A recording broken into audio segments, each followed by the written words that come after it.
Hey everyone, Hannah here from Sheet Leveler.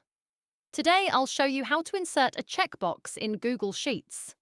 Checkboxes are perfect for to-do lists, task trackers, project management, progress tracking. Let's set one up. Step 1. Select the cells. Click and drag to highlight the cells where you want the checkboxes. Example: a 2 to a 10 step. 2. Insert the checkbox. Click Insert, then go to Checkbox. That's it. The checkboxes instantly appear. What happens behind the scenes? When a checkbox is unchecked mean the cell value equals false. Checked mean the cell value equals true. This is important because you can use it in formulas. Create a simple to-do list like this. Now you can use a formula like input this formula. You will find it in the video description.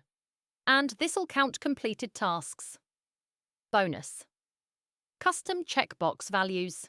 You can change what the checkbox returns. Select the checkboxes. Click Data, Data, Validation. Under Criteria, choose Checkbox. Set checked value, example, done.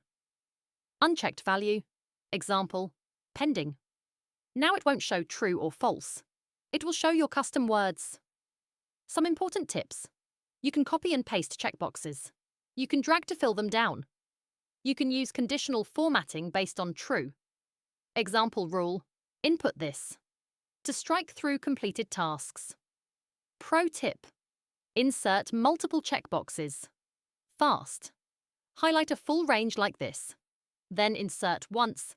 It applies to all selected cells. That's how you insert and use checkboxes in Google Sheets.